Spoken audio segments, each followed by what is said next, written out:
Doença periodontal é uma infecção dos dentes, das gengivas e do osso ao redor dos dentes.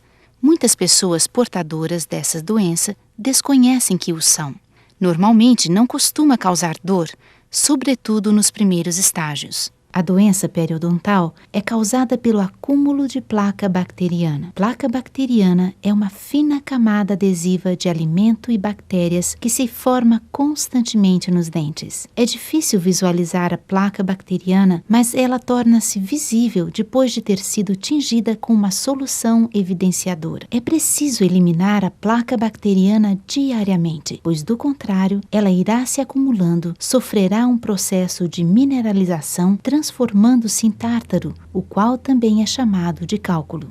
A remoção do tártaro requer a ajuda de um profissional. Não é possível remover o tártaro em casa. Escova ou fio dental não são suficientes para extraí-lo. E se ele não for removido, a raiz do dente será atingida. O tártaro aparece nesta radiografia como uma pequena protuberância branca nas laterais dos dentes. A bactéria causadora da doença periodontal prospera aqui.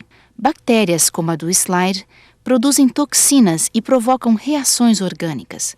A interação das toxinas com as reações orgânicas destrói o osso ao redor dos dentes. Alguns dos sinais de advertência são mau hálito persistente, sangramento das gengivas durante a escovação ou durante a utilização do fio dental, gengivas sensíveis, moles ou inchadas, gengivas que começam a se soltar dos dentes, dentes moles e alterações dos espaços entre os dentes, as quais indicam alterações ósseas. Uma pessoa pode ser portadora de doença periodontal e não apresentar nenhum desses sintomas.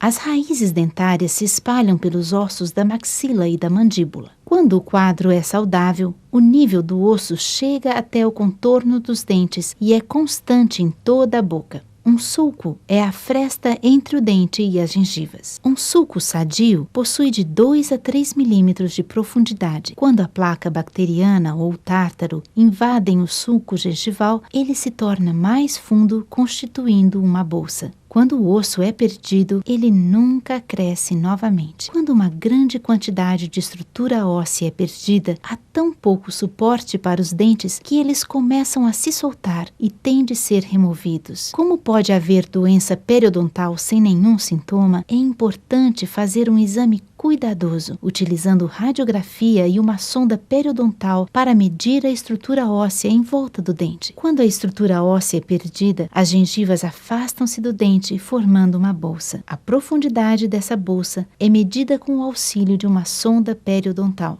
A medição é feita do fundo da bolsa, na área em que a gengiva está unida ao dente, até a parte superior das gengivas. Estas gengivas são sadias. Elas estão firmes contra os dentes e não existe nenhuma bolsa. Agora, observe a diferença das gengivas com a doença periodontal em um estado inicial. Em geral, quanto mais profunda for a bolsa, maior será a extensão da doença periodontal. Sangramento é sinal de infecção. Gengivas sadias não sangram. A cor e o formato das gengivas devem também ser analisadas pelo profissional. Observe a cor rosa e a aparência um pouco pontilhada de gengivas sadias, como a superfície de uma laranja. Neste caso, apresentando doença periodontal moderada, é possível observar a infecção vermelha e inchada das gengivas. O pontilhado desaparece quando as gengivas ficam inchadas. Observe atentamente a diferença das gengivas entre os dentes. É aqui que a doença periodontal normalmente se inicia. As radiografias dizem muito sobre a doença periodontal. Esta é uma boca saudável. O nível do osso chega até o contorno dos dentes e é constante em toda a boca. Este é um exemplo de doença periodontal avançada. A estrutura óssea está bem mais baixa. Observe que a estrutura óssea está desigual comparada com a boca saudável. Agora, ficou claro o diagnóstico de doença periodontal. Leitura da sonda acima de 3 milímetros, sangramento durante a sondagem, gengivas vermelhas e inchadas, especialmente entre os dentes, e perda de estrutura óssea comprovados nas radiografias.